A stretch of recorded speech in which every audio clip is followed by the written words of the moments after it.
მოგესალმებით, ეთერშია გადაცემა სპორტის დაფა, მე და დავით ბანანაშვილი სპორტულ სიახლეებს გაგაცნობ. დღეს გადაცემაში ჩვენთან სტუმრად იქნება ჩვენი კოლეგა გია თვალაბეიშვილი. ერთად ვისაუბრებთ ჩემპიონთა ლიგის პლეი-ოფის სტადიაზე, რომ სულ ცოტა ხნის წინ გაირკვა წყვილები თუ ვინი თამაშებენ ერთმანეთში, ძალიან საინტერესო იქნება. თუმცა მანამდე, რა თქმა უნდა, საქართველოს ნაკრების პირველ ამხანაგურ მატჩზე ვისაუბრებთ, რომელიც 2018 წელს გაიმართა.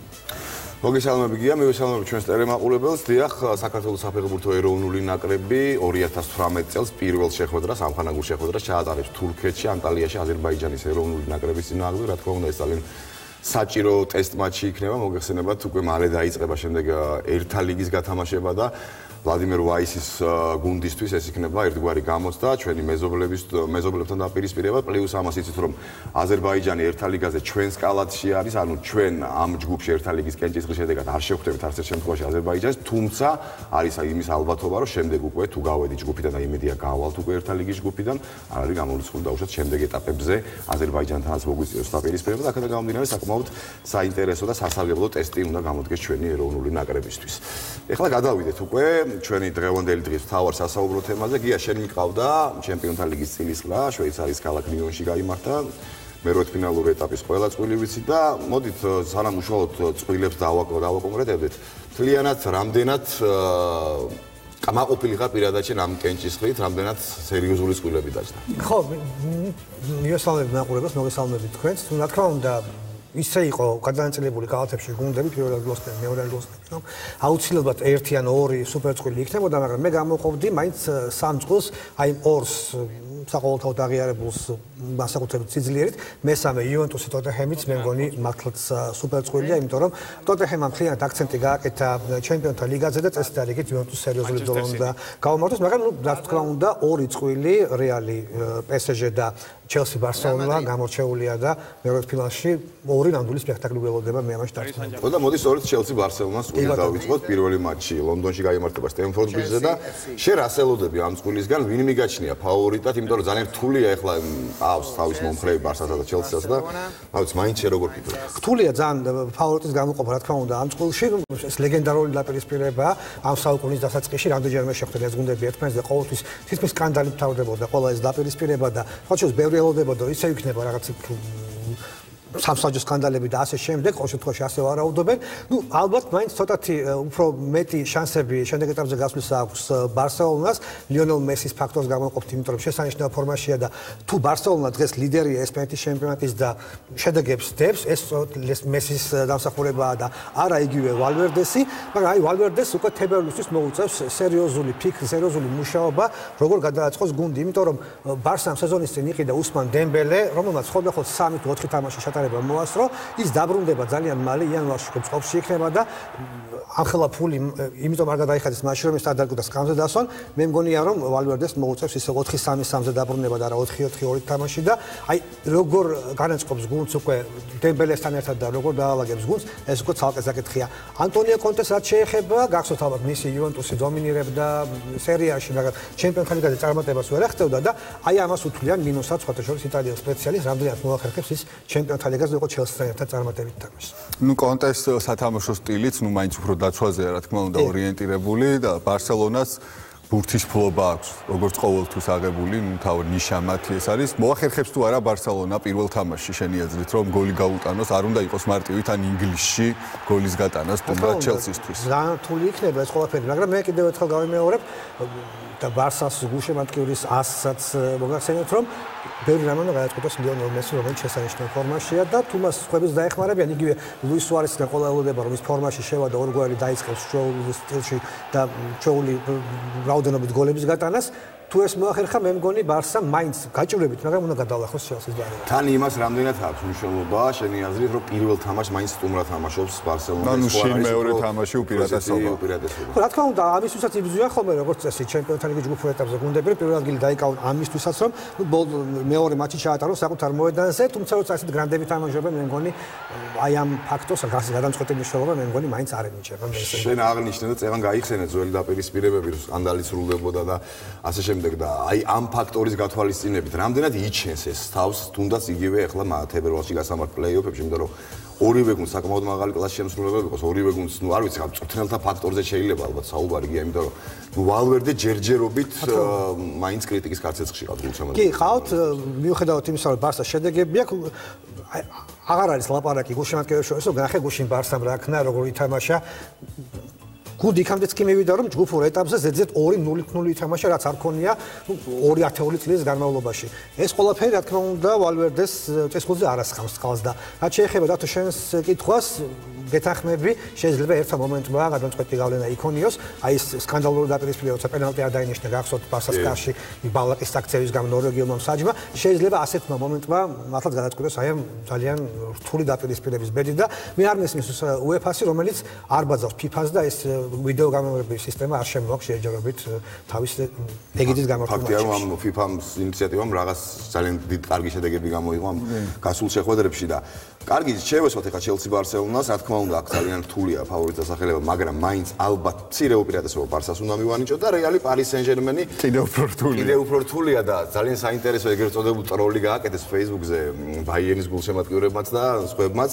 მოიგო პარი სენ-ჟერმენმა ჯგუფი და გავიდა რეალზე, ბაიერნი გავიდა ამავე ჯგუფში მეორე ადგილზე და გავიდა სტამბოლის ბეშიქტაშზე. ბაიერნს შეგაწყვეტინებ, ზედიზედ მეორედ შაშანს მეორეზე გავიდა და იქაც ნუ არც თუ ისე ძლიერი არსენალი შეხვდა და ისე ძალიან იოლად გაიარა გახსოვს. აი ამ ფაქტორის გათვალისწინებით ახლა იგივე ღირდა თუ არა PSG-ს ხვდა თავის მოკლა რომ აი ეს პირველად. ხო, ნუ PSG რა თქმა უნდა წინასწარ ვერც იფიქრებდა რომ რეალი გავიდოდა და თავის ჯგუფში მეორე ადგილზე ტოტენჰემი გაასწრებდა და შემდეგ გადაეყრებოდა, მაგრამ სხვა შორის ყოველთვის ვადევნებდი თვალს სოციალურ ქსელში კამათი ბარსას და რეალის გულშემატკივრებს შორის და ბარსას გულშემატკივრები მუდმივად რეალს გულშემატკივრებს ეუბნებოდნენ იმას, რომ როგორ გაგიმართლათ კენჭისყრაში, ფინალამდე ვერავის ვერ შეხვდებით. აჰა, მოვიდა დრო, რომ რეალსაც პირველივე ეტაპზე პლეი-ოფისზე შეხვდა გრანდი, შეხვდა ყველაზე ლამაზი გუნდი, მე მგონი, რომელიც ყველაზე მეტი გოლი ვინც გაიტანა. ვინც ყველაზე მეტი გოლი გაიტანა, მაგრამ მე მაინც გავრისკავ და ვიტყვი, რომ რეალი არის ჩემი აზრით მაინც ამ წყვილში ფავორიტი.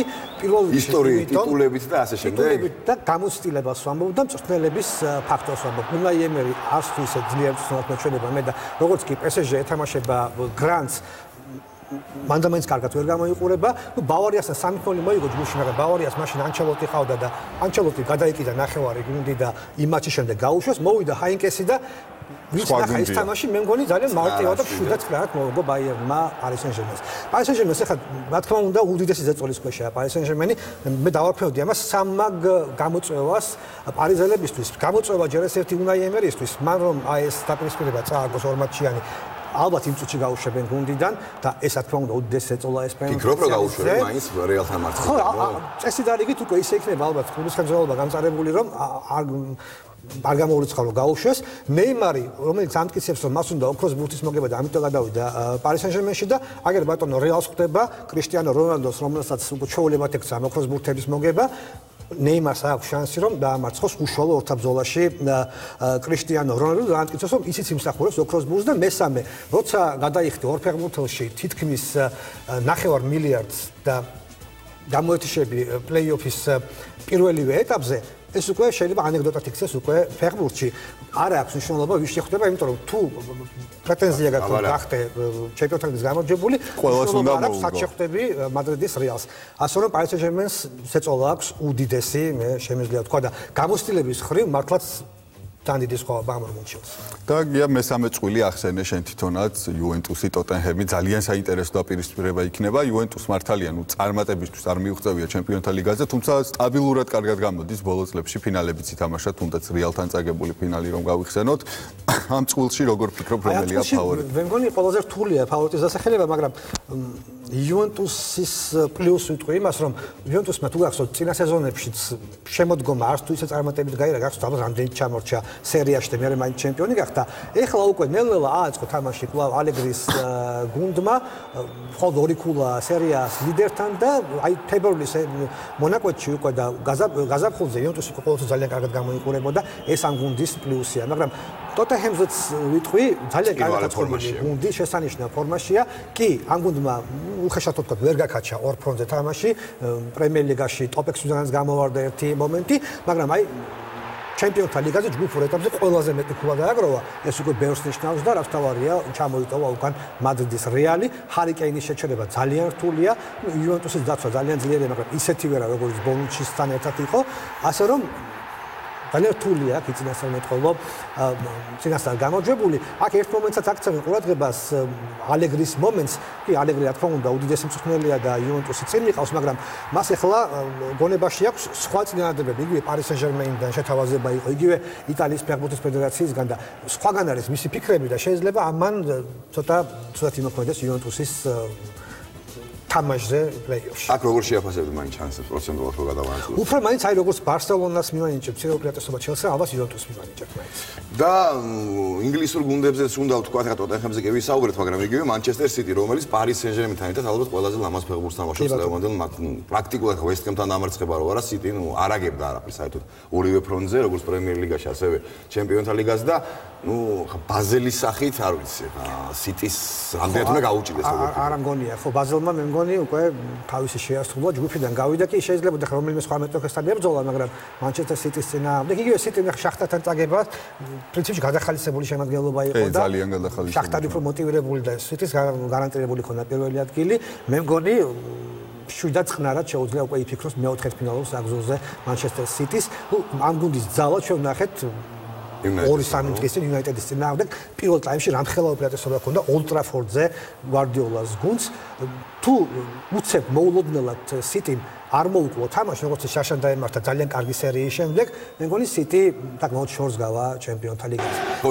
ხო. ძალიან უნდა მოუკლოს, რომ ბაზელთან ბაზელის ბარიერის გადალახვა გაუჭირდეს. მე ბაზელს არ გულისხმობ, მე გულისხმობ უკვე აი ფინალში გასვლას და შუას. კი, რა თქმა უნდა და მიგაჩნია თუ არა, რომ აი გვარდიოლას გუნდი მომწიფდა თუნდაც იგივე ფინალის ათამაშო წლევანდელ. კი, მიმაჩნია, იმიტომ რომ გვარდიოლა ელოდებოდა ამ მომენტს შაშანდელი სეზონი მე მგონი აი ამისთვის მოსამზადებლად გამოიყენა და ეხლა უკვე ისეთი გუნდი ყავს აბსოლუტურად ყველა რგოლში ისე დაკომპლექტებული რომ წესი დარიგით მე მინდა რომ მაგალითად ეს გუნდი ფინალში იყოს. ანუ ახლა ლივერპულის კადრებს ვადევნებთ, თვალყურს კიდევ ერთი ინგლისური კლუბი, 5 კლუბი გავიდა, სულ რაც უპრეცედენტო შემთხვევაა, ისინი პორტოს შეხვდებიან, აქაც ალბათ ფავორიტი მაინც უფრო ინგლისური კლუბი იქნება, მაგრამ ბევრად უფრო ნაკლებად იქნებიან ისინი ფავორიტები, ვიდრე სიტი იგივე ბაზაზე. ხო, ლივერპულსაც მე ვიტყოდი რომ რა თქმა უნდა გავუმართლა კენჭისყრის ხრი და ეს და ეგ უნდა გავიდეს მეოთხედფინალში. უბრალოდ აი ამ 5 ინგლისური გუნდიდან ყველაზე დაუბალანსებელი მე მგონი მაინც არის ლივერპული. შესანიშნავი კვარტეტი ყავს მას შეტევაში, ფირმინო, კოუტინიო, მანე და სალახი, მაგრამ იმდე შეცდომას უშვებს დაცვაში და ისეთი არასტაბილური ორი მეკარე ყავს მინოლესა და კარიოსის სახით, რომ შეიძლება რომელიმე გუნდმა უცებ აი ამ ისეთი გადამოწყვეტა ძალიან გამოცდილი გუნდია და ლიგაზე ეს ხუმრობა რა თქმა უნდა არ შეიძლება, მაგრამ ლივერპულმა წესი დარიგით სხვა შორის აი ამ 8 წვილიდან რომელიც ვნახეთ, რეალი პესეჟეს არ ჩავთვლი, ყველაზე მხიარული ფეხბურთი მე მგონი ამ წელს უნდა იყოს ლივერპული პორტოს წინააღმდეგ. და ანუ მწვრთნელზეც უნდა ვთქვათ ლივერპულის იურგენ კლოპი, თავად ლივერპულის გულშემატკივარში ძალიან დიდი უკმაყოფილებას იწვევს ხოლმე მისი გადაწყვეტილებები, იგივე გატანილი გოლის შემდეგ უკვე დაცვით ამისი აქცენტის გაკეთება.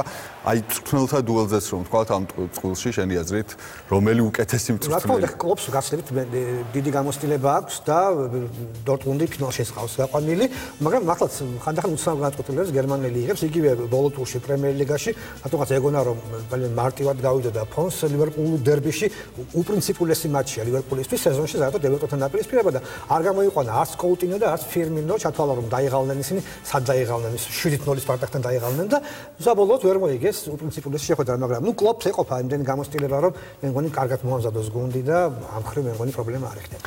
კიდევ ერთი წვილი იგივე, ბაიერს ზე უნდა ვისაუბროთ, ბაიერნი ბეშიქტაშს ეგან კი ვახსენეთ, რომ თავიდან ამ შეგეძა შეშვიდათ იყო და ინერვიულად ანტულად ჩაურმავდით, მაგრამ რამდენად უნდა გაუჭიდეს, ახლა ბეშიქტაში ძალიან კარგ ფორმაში იყო, რა თქმა უნდა ჯგუფურ ეტაპზე პრაქტიკულად ერთი ამოსთული გაიარა ჯგუფურ ეტაპი, მაგრამ ახლა რეკორდ მაისტერთან მიყავდა ჯგუფში ეს ხო, ესეც გასათვალისწინებელია, მაგრამ რეკორდ მაისტერთან რამდენად უნდა ქონდეს შანსი როგორ ფიქრობ?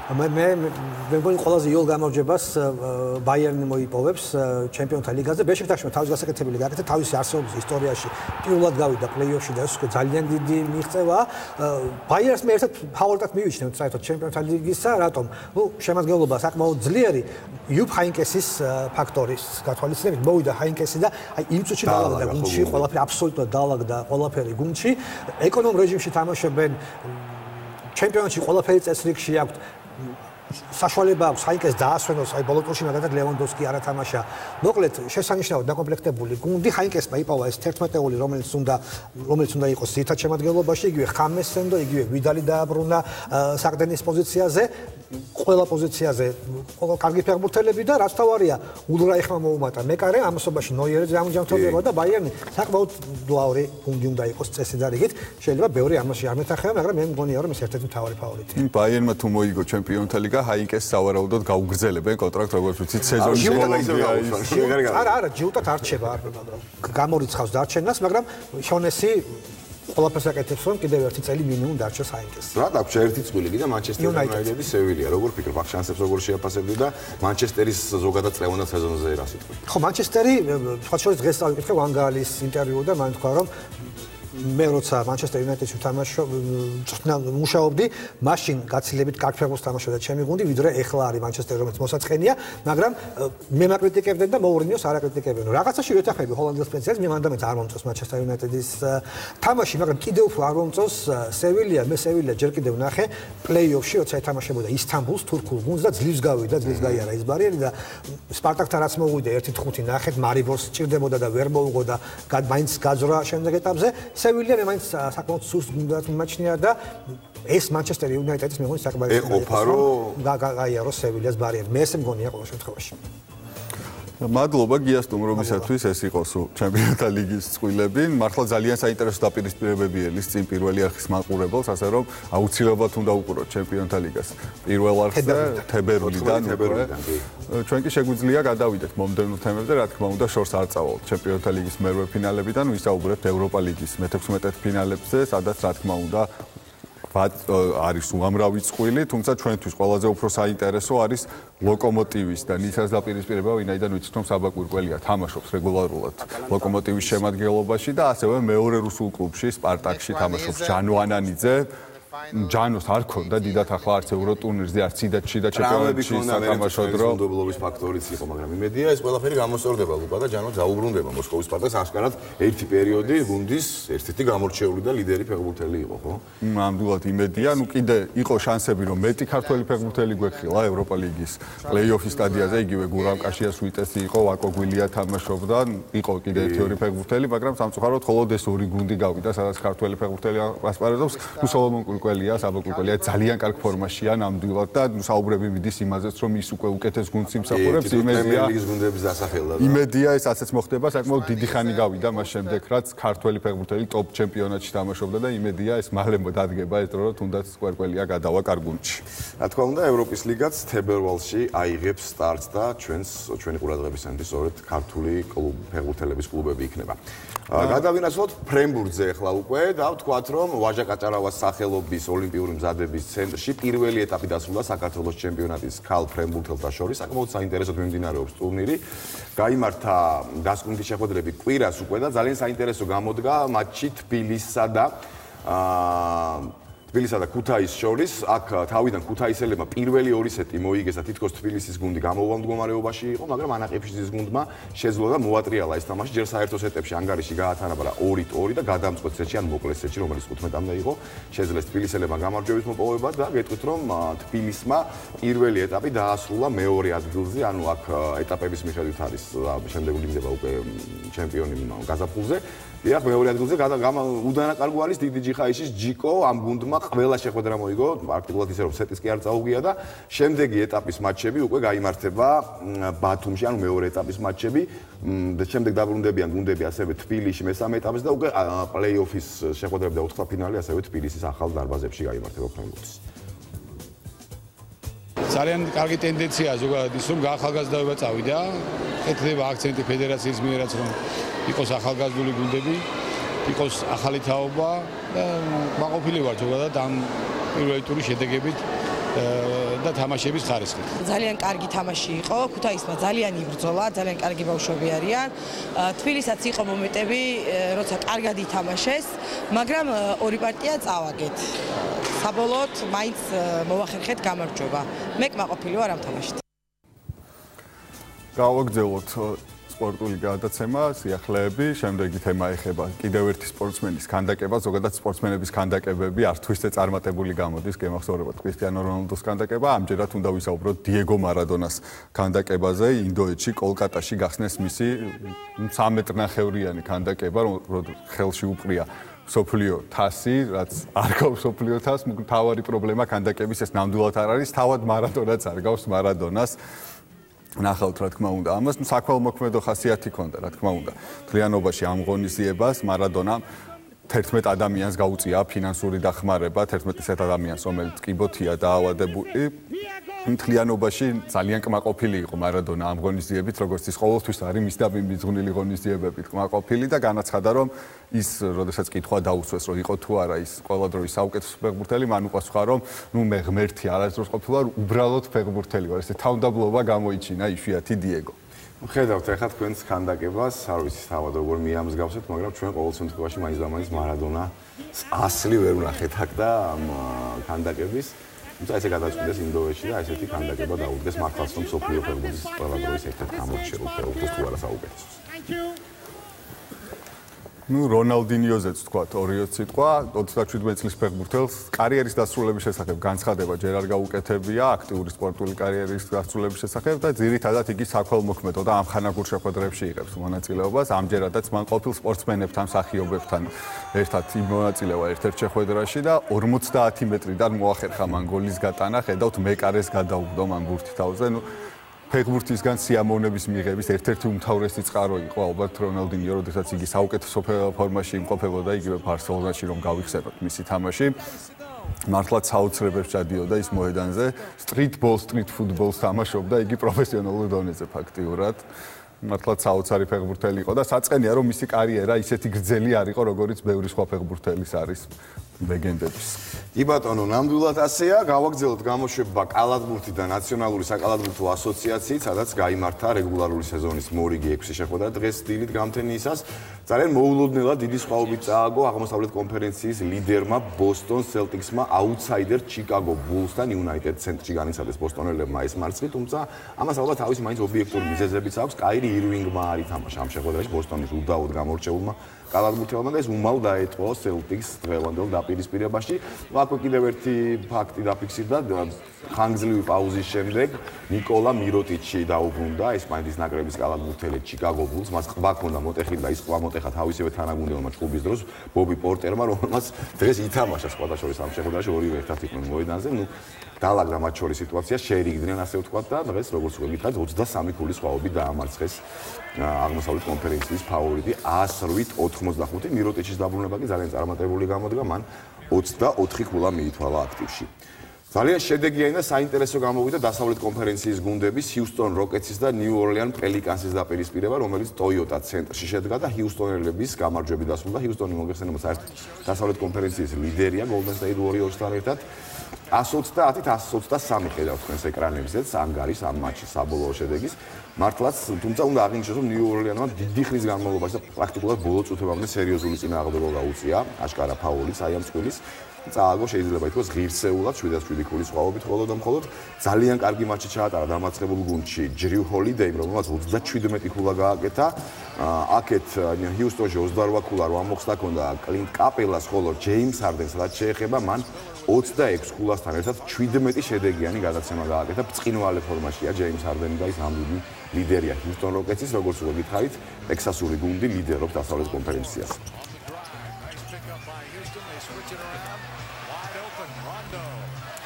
Ja Houston Rockets-ი ლიდერობს Golden State Warriors-თან ერთად დასავლეთ კონფერენციას. დღეს Golden State-მა საკუთარ ორეკლ არენაზე მორიგი გამარჯვება ჩაიწერა აქტივში სტივ კერის გუნდმა.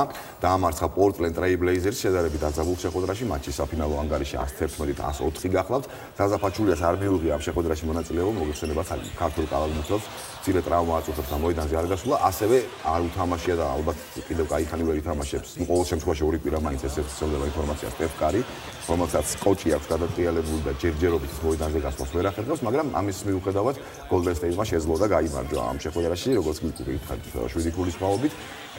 კევინ დურანტი იყო გამორჩეული მებრძოლების შემადგენლობაში, რომელმაც 28 ქულით დაასრულა აღნიშნული დაპირისპირება. პორტლენდში კი ბრწყინვალე მატჩი ჩაატარა დემიენ ლილიარდმა, მის ანგარიშზე 39 ქულა 4 მოხდა და 2 შედეგიანი გადაცემა. მოკლედ, დაველოდოთ მოვლენების განვითარებას NBA-ში, ფაქტია, რომ უკვე ნელ-ნელა შუა ეკვატორს უახლოვდება რეგულარული სეზონი.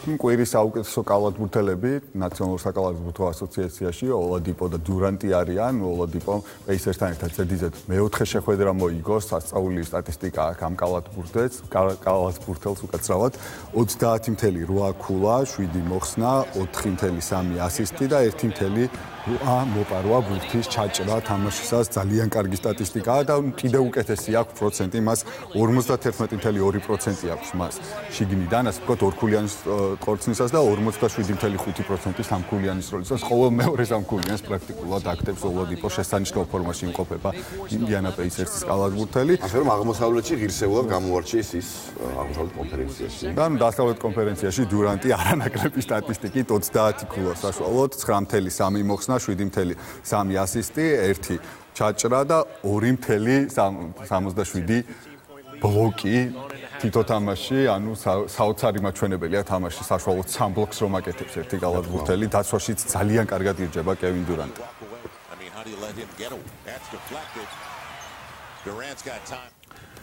ესეთი გამოვიდათ ჩვენ დღევანდელი სპორტული დაფა და ის ინფორმაციები, რომლის გაცნობაც ჩვენ თქვენთვის მოვასწარით, ერთმანეთს უკვე ხვალ შევხვდებით, მადლობა ყურადღებისთვის. მომავალ შეხვედრამდე.